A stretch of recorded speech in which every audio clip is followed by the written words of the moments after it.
Bismillahirrahmanirrahim. Assalamu alaikum students. My name is Imran Ahmed and I'm your computer science teacher. Students, आज हम अपनी class 9 का जो chapter number 4 है उसको स्टार्ट करेंगे। और स्टूडेंट्स, आज के चैप्टर के अंदर हम क्या पढ़ेंगे? सबसे इंपॉर्टेंट चीज़ है कि डाटा एंड प्राइवेसी की बात हम आज करेंगे। स्टूडेंट्स, बेसिकली डाटा क्या होता है और उसके बाद हम ये देखेंगे प्राइवेसी क्या चीज़ होती है और डाटा को हमने प्राइवेट क्यों करना होता है। हम इसकी बात भी आज डिटेल के साथ करेंगे। तो आइए स्टूडेंट्स, फिर आज का लेक्चर फॉर्मली स्टार्ट करते हैं।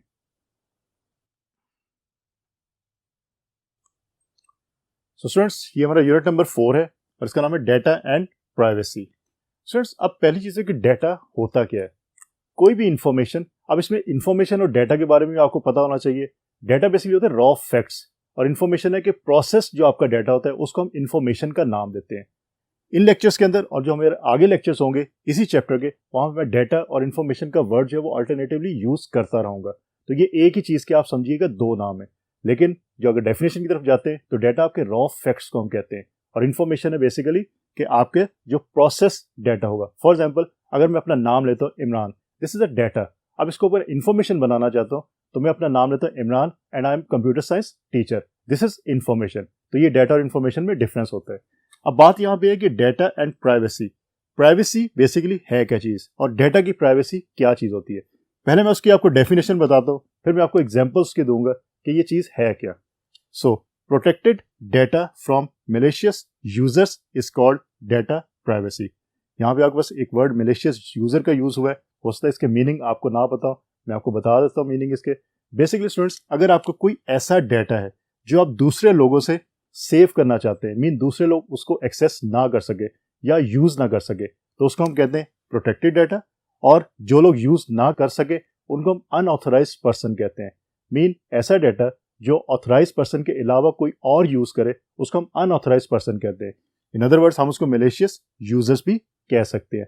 फॉर एग्जाम्पल, आपकी एक साइकिल है, मैं एग्जाम्पल रियल टाइम लेता हूँ आपकी एक साइकिल है और आपकी जो साइकिल है, अगर आप उस पर मार्केट जाते हैं अब वापस भी आपने अपनी साइकिल के ऊपर ही आना है क्योंकि वो साइकिल आपको बिलोंग करती है। मीन आप ऑथराइज हो उस साइकिल को इस्तेमाल करने के। लेकिन अगर आप शॉप पे जाते हैं और कोई और पर्सन आपकी साइकिल को इस्तेमाल कर लेता है तो वो बेसिकली क्या होगा? मेलिशियस यूजर होगा या अनऑथराइज पर्सन होगा। मीन उसके पास ये अथॉरिटी नहीं थी कि वो आपकी साइकिल को यूज कर सके, लेकिन उसने यूज किया। तो इसी तरह आपका जो डाटा होता है उसको भी अगर कोई अनऑथराइज पर्सन यूज करे तो हम फिर कहते हैं कि वो डाटा प्राइवेसी जो है उसमें जो है आपके प्रॉब्लम क्रिएट हो गई। मीन आपका डाटा जो वो लीक हो गया या किसी ऐसे बंदे ने यूज कर लिया जो ऑथराइज नहीं था उसको यूज करने का। स्टूडेंट्स, इसमें डिफरेंट एग्जांपल्स हमारे पास मौजूद है। मैं इसमें सिंपल एक एग्जांपल लेता हूँ कि आपके जो आईडी कार्ड्स बनते हैं, आपकी जो नादरा है वो आईडी कार्ड आपके बनाती है, उसमें आपकी इन्फॉर्मेशन ली जाती है, आपकी फैमिली की इन्फॉर्मेशन ली जाती है, आपका एड्रेस होता है, नेम होता है, आपकी क्वालिफिकेशन और आपकी बर्थ सर्टिफिकेट की इन्फॉर्मेशन और बहुत सारी इन्फॉर्मेशन उसके अंदर मौजूद होती है। अब स्टूडेंट्स, अगर वो इन्फॉर्मेशन किसी ऐसे पर्सन के हाथ लग जाए जो उसका मिस यूज कर सकता हो तो आप कह सकते हैं कि आपके डाटा को जो है किसी ने यूज कर लिया। मीन वो पर्सन अनऑथराइज पर्सन था इनफैक्ट, या मेलिशियस यूजर था कि आपका जो प्रोटेक्टेड डाटा था वो उसने यूज कर लिया। तो इनफैक्ट हम protected data from malicious users is called data privacy, कि अपने डाटा को प्रोटेक्ट करना ऐसे यूजर्स के साथ जो यूजर्स उस डाटा को यूज करने के ऑथराइज नहीं है, तो उसको हम कहते हैं डाटा प्राइवेसी। तो ये डेफिनेशन आप याद रखिएगा अच्छी तरह और उसको अपने रियल लाइफ के साथ मैप करें। जो रियल लाइफ के साथ आपकी डिफरेंट चीज़ें आपके पास मौजूद है उनको देखें कि आप उसको किस तरह प्रोटेक्ट करते हैं। और अगर उसको कोई अनऑथराइज पर्सन यूज कर ले तो आप क्या कहते हैं? ये आपका जो प्रोटेक्टेड डाटा था आपका, लेकिन किसी अनऑथराइज पर्सन इसको यूज कर लिया, तो इसको ही बेसिकली हम डाटा प्राइवेसी का नाम देते हैं। अब sir, ethical issues related to security या डाटा प्राइवेसी कौन कौन से हैं? अब यहाँ पे एक वर्ड यूज हो रहा है एथिकल। पहले तो आप ये देखिए कि एथिक्स का या एथिकल का मीनिंग क्या होता है। इसका उर्दू का जो स्पेसिफिक मीनिंग है वो है इखलाकियात। मीन इखलाकी तौर के ऊपर जो आप कह सकते हैं कि कौन से इश्यूज होते हैं रिलेटेड टू सिक्योरिटी, कि सिक्योरिटी से रिलेटेड जो आपके इखलाकी इश्यूज है वो कौन से हैं। मीन इखलाकी तौर पे आप जो किसी की इन्फॉर्मेशन को लीक आउट ना करें। मैंने एग्जांपल दी थी नादरा की, मैं एक और एग्जांपल देता हूँ किसी बैंक की। आप बैंक के अंदर अगर आपका अकाउंट नहीं है तो आपके फादर का होगा, आपकी मदर का होगा, उन लोगों ने अकाउंट खुलवाया होगा, अपनी इन्फॉर्मेशन बैंक को दी होगी। मीन नेम होगा, फ़ोन नंबर होगा, उसके साथ एड्रेस होगा और भी इन्फॉर्मेशन मौजूद होगी। अब स्टूडेंट्स, एथिकली या अखलाकी तौर पे ये बैंक की रिस्पॉन्सिबिलिटी है कि आपके जो आपने डाटा उनको प्रोवाइड किया है या दिया है उसको सिक्योर रखें, वो किसी और को ना दें। मीन वो मेलिशियस यूजर्स या अनऑथराइज्ड पर्सन के पास ना जाए, वो सिर्फ बैंक जो है अपनी बैंकिंग ट्रांजैक्शंस के लिए उसको यूज करें और किसी काम के लिए उसको यूज ना करें। अब ये उनकी इखलाकी तौर पे जिम्मेदारी है या रिस्पॉन्सिबिलिटी है, तो इसको हम कहते हैं इथिकल इश्यूज। तो अब देखते हैं कि इथिकल इश्यूज हमारे पास है कौन कौन से जो रिलेट करते हैं आपके सिक्योरिटी के साथ। Number 1 is confidentiality and privacy. Number 2 is piracy. Privacy और पायरेसी में डिफरेंस है, याद रखिएगा। Number 3 is fraud and misuse.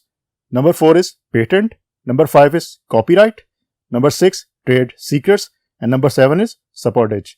तो स्टूडेंट्स ये बात याद रखिएगा, आपके पास ये 7 बेसिकली इथिकल इश्यूज है जो रिलेट करते हैं सिक्योरिटी के साथ। मैं थोड़ा सा सिक्योरिटी का और एक एग्जांपल आपको दे देता हूं ताकि आपको और क्लियर हो जाए कि सिक्योरिटी बेसिकली क्यों जरूरी है। स्टूडेंट्स अगेन, आपके घर के अंदर अगर कोई सामान मौजूद है, आपके घर के अंदर कार मौजूद है या गाड़ी आप रखते हैं, आप उस गाड़ी को सिक्योर करने के लिए आपने डिफरेंट लॉक्स जो वो यूज करते हैं। ऐसा नहीं कि आपने गाड़ी को ओपन जो खड़ा कर दिया। आप अगर आप किसी मार्केट भी जाते हैं तो आप गाड़ी को अपने जो वो सिक्योर करते हैं, लॉक लगाते हैं। और उसके अलावा आपके ट्रैकर भी यूज होते हैं, आप ट्रैकर भी लगाते हैं। आप लोग क्यों ये चीजें यूज करते हैं? अपनी गाड़ी को सिक्योर करने के लिए। मीन आपकी गाड़ी जो है वो कोई चोर चोरी ना कर ले, मीन कोई अनऑथराइज्ड पर्सन या मेलिशियस यूजर उसको जो है वो चोरी ना कर ले या उसको यूज ना कर ले, इसलिए आप उसको सिक्योर करते हैं। तो इसी चीज को आप मैप करें अपने डाटा की तरफ। तो जो आपका डाटा था वो डाटा आपका जो है वो भी सिक्योर होना चाहिए अनऑथराइज्ड पर्सन से। तो इसकी हम बात करते हैं। उसके लिए हमारे पास जो इश्यूज हैं ये 7 इश्यूज हैं। आज हम बात करेंगे कॉन्फिडेंशियलिटी एंड प्राइवेसी और पायरेसी की। बाकी इश्यूज की बात फिर हम नेक्स्ट लेक्चर्स के अंदर डिटेल के साथ करेंगे। तो आगे फिर सबसे पहले देखते हैं हमारे पास जो कॉन्फिडेंशियलिटी एंड प्राइवेसी का इशू है वो क्या कहता है। So let's see. So number 1, confidentiality and privacy. सबसे पहले तो ये समझिए कॉन्फिडेंशियलिटी होती क्या है। It means do not share data with unauthorized persons, कि अपने डाटा को कॉन्फिडेंशियल रखना। मीन अनऑथराइज्ड पर्सन जो है उसको यूज ना कर सके। मैं आपको डिटेल के साथ बता चुका हूं कि अनऑथराइज्ड पर्सन कौन से होते हैं। ऐसे पर्सन जो किसी भी डाटा को यूज करने के ऑथराइज नहीं होते, मीन वो उसको इस्तेमाल नहीं कर सकते, उनको हम कहते हैं ये अनऑथराइज्ड पर्सन है। तो अनऑथराइज्ड पर्सन से अपने डाटा को जो है वो आप अगर प्रोटेक्ट करते हैं तो इसको कॉन्फिडेंशियलिटी कहते हैं। याद रखिएगा, दिस इज कॉन्फिडेंशियल। आप अपने घरों के अंदर कुछ डॉक्यूमेंट होंगे, आप कहते हो कि ये मेरे कॉन्फिडेंशियल डॉक्यूमेंट है, मीन कोई और इसको यूज नहीं कर सकता, ये ना इसको पढ़ सकता है। तो this is basically confidentiality. Like my banking information should not be share to anyone. अब इसके अंदर इथिकल इश्यूज की हम क्योंकि बात कर रहे हैं, तो बैंक के अंदर आपकी जो भी इंफॉर्मेशन मौजूद होगी, ये रिस्पॉन्सिबिलिटी है इखलाकी तौर पे बैंक की या इथिकली बैंक की ये रिस्पॉन्सिबिलिटी है कि आपकी जो बैंकिंग इंफॉर्मेशन है वो किसी के साथ भी शेयर ना करे, क्योंकि उसका कोई भी इफेक्ट पड़ सकता है, आपके बिजनेस के ऊपर पड़ सकता है, इवन आपके ऊपर भी उसका इफेक्ट पड़ सकता है। Due to more usages of computers, a wide range of data is collected and stored. Students आप लोगों को पता है कि कंप्यूटर्स इस वक्त दुनिया में बहुत ज़्यादा यूज़ हो रहे हैं, और इंटरनेट की बात की, इंटरनेट के ऊपर तो आपके बिलियंस मिलियंस कंप्यूटर्स या कंप्यूटर मशीन्स जो वो यूज़ हो रही हैं। So a wide range of data is collected and stored. और डिफरेंट जो आप काम करते हैं उसके लिए आपको फिर डाटा की ज़रूरत पड़ती है। जो कंपनीज आपको इंटरनेट पर सर्विसेज प्रोवाइड कर रही है उनको भी आपके डाटा की ज़रूरत पड़ती है। वो कौन सा डाटा होता है? Let's see. This data may be related to credit cards.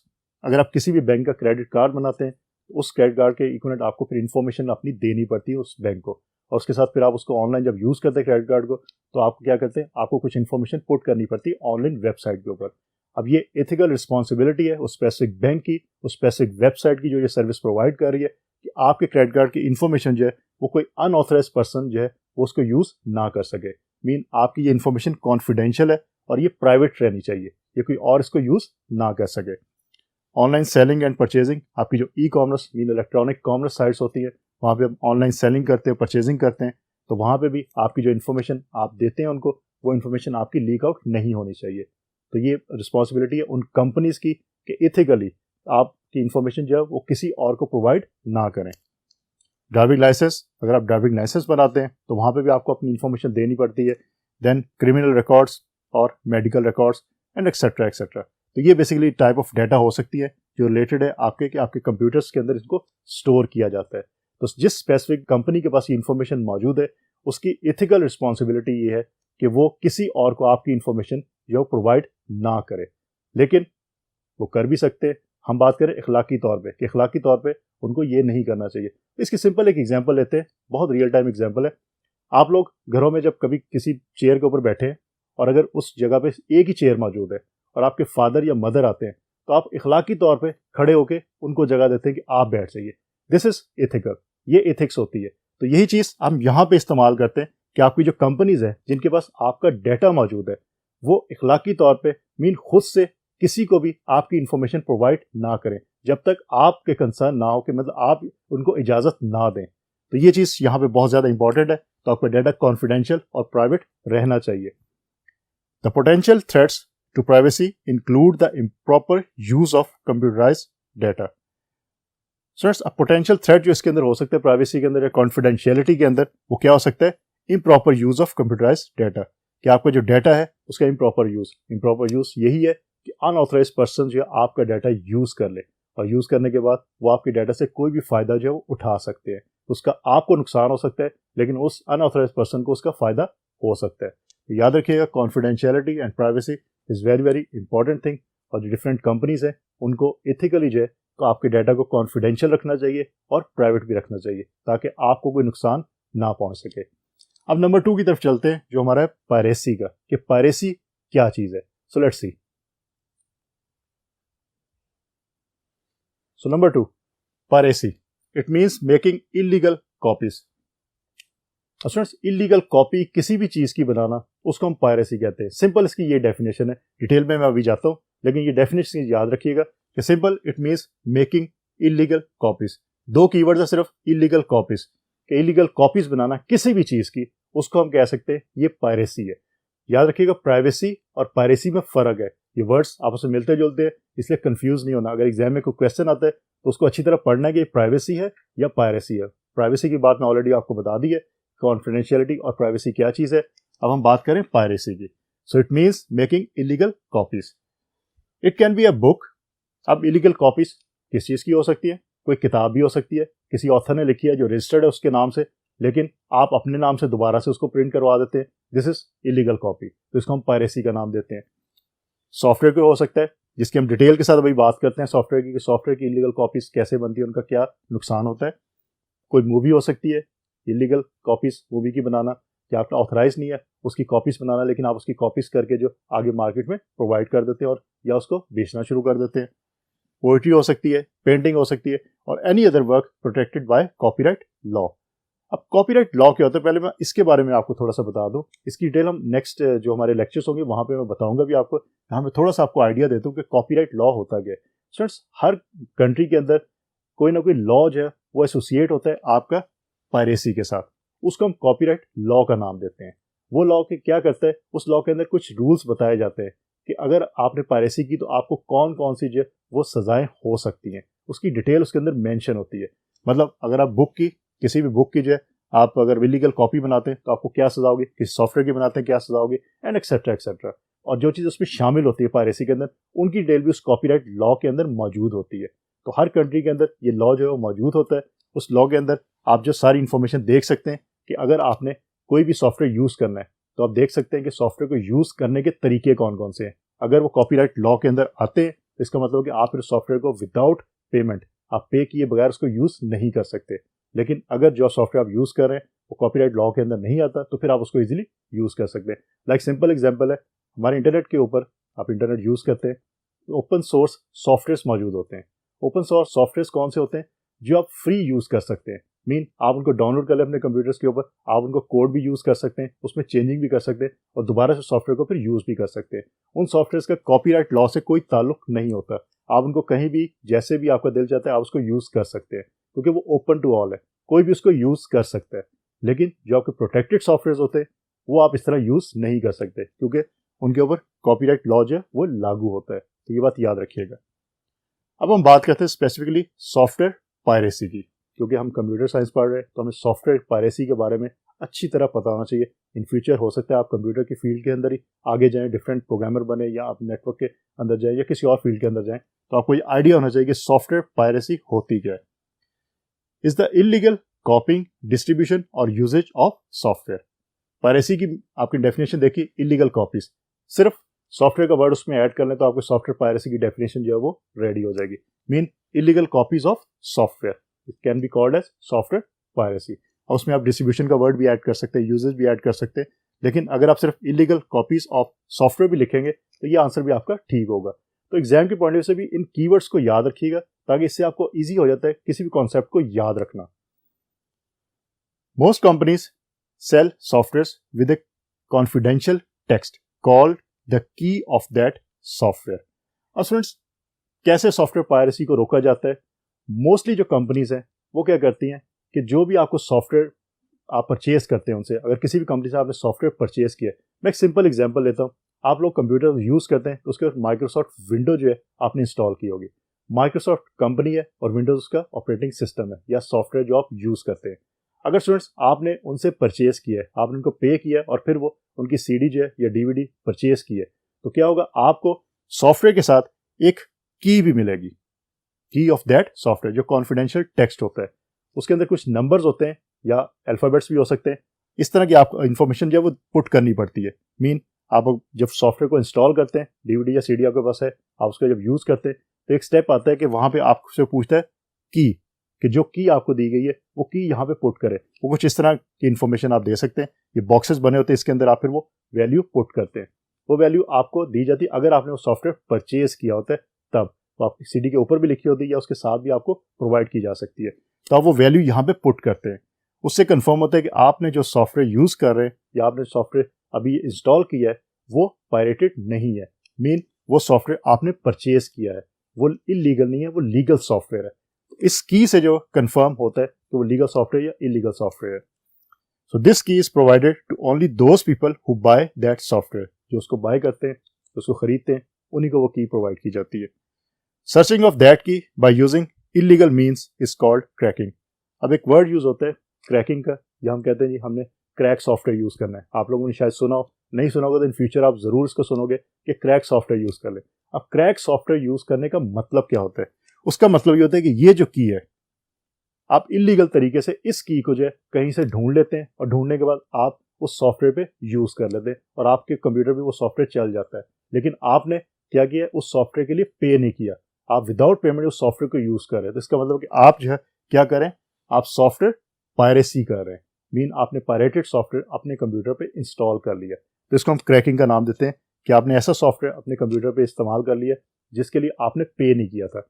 Without payment आप उसको यूज करेंगे तो हम कह सकते हैं आप क्रैक सॉफ्टवेयर जो है वो यूज कर रहे हैं। तो ये बात याद रखिएगा। अब देखते हैं हमारे पास सॉफ्टवेयर जो पायरेसी है उसकी टाइप्स कौन कौन सी मौजूद हैं। सो लेट्स सी। सो स्टूडेंट्स, हमारे पास 1 2 3 4 और 5 टाइप्स मौजूद हैं सॉफ्टवेयर पायरेसी की types. First one is soft lifting. ये याद रखिएगा, एग्जाम पॉइंट ऑफ से these are very very important one, कि इन टाइप्स के बारे में पूछा जा सकता है। इनकी डेफिनेशन जो है, डिटेल जो है बहुत इजी है। सिर्फ आपको नाम से अंडरस्टैंड करना है कि कौन सा नाम जो है उसकी आगे डेफिनेशन क्या है। डेफिनेशन बहुत इजी है इनकी, मैं अभी आपको बता देता हूँ। First one is soft lifting, borrowing and installing a copy of a software from A colleague. Sir example एक लेते हैं किसी ऑफिस की। ऑफिस के अंदर फॉर एग्जाम्पल मैं उस ऑफिस में काम कर रहा हूँ और मेरा एक कोलीग भी वहाँ पे काम कर रहा है। मैंने एक सॉफ्टवेयर लिया, मैंने परचेज किया उस सॉफ्टवेयर को और फिर अपने कंप्यूटर पर मैंने उसको इंस्टॉल कर लिया। मेरा जो कोलीग है वो क्या करता है, वो परचेज नहीं करता, उसको खरीदता नहीं सॉफ्टवेयर को, वो मुझसे उधार ले लेता है, मीन बोरो कर लेता है मुझसे और अपने कंप्यूटर के ऊपर उसको इंस्टॉल कर लेता है। तो students, this is also called software piracy और इसको हम कहते हैं सॉफ्ट लिफ्टिंग। इसका नाम है सॉफ्ट लिफ्टिंग। मीन आपने किसी फ्रेंड से या कोलीग से आपने सॉफ्टवेयर लिया और अपने कंप्यूटर पे इंस्टॉल कर लिया, लेकिन एथिकली क्या चीज थी कि वो सॉफ्टवेयर सिर्फ और सिर्फ आप यूज कर सकते थे क्योंकि आपने उसके लिए पे किया हुआ है। अपने कंप्यूटर पे आप सिर्फ उसको यूज कर सकते थे, किसी और के कंप्यूटर पे उसको इंस्टॉल आप नहीं कर सकते थे। अब स्टूडेंट्स देखें, पॉसिबिलिटी तो हुई, मीन आपके कोलीग ने आपसे मांगा, आपने दिया और उसने इंस्टॉल कर लिया, लेकिन एथिकली इखलाकी तौर पे मेरी ये जिम्मेदारी थी कि मैं उसको ना देता। तो ये चीज याद रखिएगा, एथिकल इश्यूज यहाँ पे इस तरह इन्वॉल्व होते हैं। So number 2 is client server overuse, installing more copies of the software then you have licensed for. Client server हम प्रीवियस चैप्टर के अंदर बहुत डिटेल के साथ देख चुके हैं कि क्लाइंट सर्वर इन्वायरमेंट क्या होता है आपका। अब क्लाइंट सर्वर के अंदर ओवरयूज का क्या मतलब है, installing more copies of the software then you have license for. Example इसकी लेते हैं। स्टूडेंट्स, कुछ सॉफ्टवेयर ऐसे होते हैं जो आपको पर यूज़र के हिसाब से उसका लाइसेंस परचेज करना पड़ता है। फॉर एग्जांपल मैं कहता हूँ जी मैंने अपने स्कूल की जो लैब है उसके अंदर 20 कंप्यूटर्स मौजूद हैं, मैंने वो सॉफ्टवेयर इंस्टॉल करना है 20 कंप्यूटर्स के ऊपर, लेकिन मैं परचेज जब करता हूँ सॉफ्टवेयर तो मुझे वो कहते हैं कि आप सिर्फ और सिर्फ 10 यूज़र्स जो है वो इसको यूज़ कर सकते हैं, मीन 10 कंप्यूटर्स के ऊपर आप इसको इंस्टॉल कर सकते हैं। इसका मतलब कि मैंने जो लाइसेंस लिया है वो सिर्फ 10 यूज़र का लिया है, अब मैं 20 कंप्यूटर्स के ऊपर उसको इंस्टॉल नहीं कर सकता। एथिकली ये मेरी रिस्पॉन्सिबिलिटी कि मैं नहीं कर सकता, लेकिन अब मैं अगर करता हूं तो इसका मतलब कि वो क्लाइंट सर्वर ओवर यूज के अंदर आता है और वो भी आपकी सॉफ्टवेयर पायरेसी के लाएगी, क्योंकि मैंने कितने यूजर का लाइसेंस परचेज किया, सिर्फ 10 यूजर का, लेकिन मैं कितने यूजर्स को वो इस्तेमाल करवा रहा हूँ, 20 यूजर को। तो ये आपकी जो है वो सॉफ्टवेयर पायरेसी के अंदर ही आता है। उसका स्पेसिफिकली नाम जो है वो क्या है, क्लाइंट सर्वर ओवर यूज, तो इसको भी याद रखिएगा। Number 3, hard disk loading, installing and selling of unauthorized copies of software on refurbished और न्यू कंप्यूटर्स। पहले मैं थोड़ा सा आपको रिफर्बिश्ड कंप्यूटर्स के बारे में बता दूं कि रिफर्बिश्ड कंप्यूटर्स आपके होते क्या है। फ्रेंड्स एक चीज़ है कि आप नया कंप्यूटर परचेज करते हो, बिल्कुल ब्रांडेड कंप्यूटर मार्केट जाते हो वहां से परचेज कर लेते हो, हर चीज़ उसकी बिल्कुल न्यू होती है और पहली दफ़ा आपने इसको यूज़ करना है। ये ऐसे ही है जैसे 0 मीटर गाड़ी होती है। लेकिन उसके बाद एक और चीज़ है रिफर्बिश। रिफर्बिश का ये मतलब है, मैं गाड़ी की पहले एग्जांपल देता हूँ फिर कंप्यूटर की तरफ आते हैं, कि अगर आपकी गाड़ी या किसी की गाड़ी जो एक्सीडेंट हो गया उसका, तो उसको फिर दोबारा से तैयार किया जाएगा, मीन हर चीज़ जो वो नई डलेगी, वो आपकी जो वो 0 मीटर गाड़ी की तरह की चीज़ें नहीं होंगी, वो चीज़ें बनाई गई होंगी बाद में, तो उसको हम कहेंगे फिर रिफर्बिश्ड कार। इसी तरह आपके कंप्यूटर्स जो न्यू नहीं होते, उनके अंदर कोई मसला आ जाए, चीज़ें चेंज की जाए, चीज़ें दोबारा से इंस्टॉल की जाए, तो हम कहते हैं कि ये आपका रिफर्बिश्ड कंप्यूटर है। तो ये कॉन्सेप्ट याद रखिएगा रिफर्बिश्ड कंप्यूटर क्या होता है। So, installing and selling of unauthorized copies of software on refurbished और new computers. Hard disk loading का ये मतलब है कि आप इंस्टॉल करते हैं या सेल करते हैं अनऑथराइज्ड कॉपीज के सॉफ्टवेयर आपके रिफर्बिश्ड और न्यू कंप्यूटर्स के ऊपर आपने इंस्टॉल करने, तो उसकी आप जो कॉपीज करते हैं वो आप अनऑथराइज करते हैं कॉपीज, मीन आप ऑथराइज नहीं है कॉपीज करने के, लेकिन आप ऑथराइज बन जाते हैं कॉपी करके, और फिर आप रिफर्बिश्ड और न्यू कंप्यूटर्स के ऊपर उसको इंस्टॉल कर लेते हैं, जो कि आपको नहीं करना चाहिए। तो ये भी आपके सॉफ्टवेयर पायरेसी के अंदर शामिल होता है। Number 4 is counter feeding, duplicating and selling software having copyright. Copyright की बात मैं अभी आपको बता चुका हूं कि जो आपके लॉ एंड ऑर्डर होता है उसके अंडर जो आते हैं, तो कॉपीराइट, जो सॉफ्टवेयर कॉपीराइट रखते हैं उनकी डुप्लीकेटिंग और सेलिंग, मीन उनका आप इंस्टॉलेशन या उनकी कॉपीज आप नहीं बना सकते, ना आपको बनानी चाहिए। जो कॉपीराइट एक्ट के अंदर नहीं आते आपके सॉफ्टवेयर, उनकी आप जो है डुप्लीकेटिंग भी कर सकते हैं और उसको आप सेल भी कर सकते हैं। बेसिकली ओपन सोर्स सॉफ्टवेयर की मैंने बात की थी, आपको इंटरनेट से बहुत सारे ऐसे मिलते हैं जिनको आप ये काम कर सकते हैं। Online piracy typically involves downloading illegal software. Friends internet के ऊपर बहुत सारी साइट्स ऐसी अवेलेबल है जहां से आप इलीगल सॉफ्टवेयर को जो है वो डाउनलोड करते हैं अपने कंप्यूटर्स के ऊपर। ये चीज़ भी आपकी सॉफ्टवेयर पायरेसी के अंदर शामिल होती है। एथिकली हमें ये काम नहीं करना चाहिए, लेकिन हम इस काम को करते हैं अपने सॉफ्टवेयर पर इंस्टॉल करने के लिए। क्यों? हम ये चाहते हैं कि हमारे जो पैसे हैं जो हम पे करते हैं सॉफ्टवेयर कंपनीज को, वो ना पे करने पड़े, तो सिर्फ इस वजह से हम ये काम करते हैं। बट याद रखिएगा ये सॉफ्टवेयर पायरेसी के अंदर आता है, और अगर आप कॉपीराइट लॉ जो एक्ट है उसको देखें तो इसकी लाजमी आपको नजर आएगी वहां पे कोई ना कोई जो वो पनिशमेंट मौजूद होगी। तो अगर आपको पकड़ा जाए तो फिर क्या होगा, आपको वो सजा भी हो सकती है जो कॉपीराइट एक्ट के अंदर मेंशन होगी। तो ये चीज़ याद रखिएगा। तो फ्रेंड्स बेसिकली आज हमने अपनी क्लास जो 9 थी उसका जो यूनिट नंबर 4 था, डेटा एंड प्राइवेसी, वो हमने स्टार्ट किया और हमने ये देखा कि डेटा बेसिकली होता क्या है, उसको हमने देखा कि प्राइवेसी क्या होती है, और फिर हमने देखा कुछ इथिकल इश्यूज जो रिलेटेड आपकी सिक्योरिटी के साथ है वो कौन कौन से हैं, जिसमें सबसे इंपॉर्टेंट वाला हमने देखा कॉन्फिडेंशियलिटी एंड प्राइवेसी की बात की, फिर हमने पायरेसी की बात की। तो फ्रेंड्स ये बात याद रखिएगा कि बेसिकली हम लोग जिस चीज़ को कई दफ़ा समझते हैं कि ये क्राइम नहीं है, लेकिन वो क्राइम होता है, तो इसी को हम कहते हैं कि इथिकली हमें ये चीज़ें नहीं करनी चाहिए, मीन इखलाकी तौर पे हमें ये काम नहीं करने चाहिए। तो आप लोग इन चीज़ों को लाजमी जहन में रखिएगा, क्योंकि जो चीज़ गलत है वो गलत ही है और उसका रिजल्ट हमेशा जो है वो गलत ही निकलेगा। तो ये चीज़ याद रखनी है आपने। तो स्टूडेंट्स होपफुली आज का लेक्चर आपको अच्छी तरह समझ आ गया होगा। इंशाल्लाह अगली दफ़ा नए लेक्चर के साथ दोबारा मुलाकात होगी। तब तक के लिए अल्लाह हाफिज़।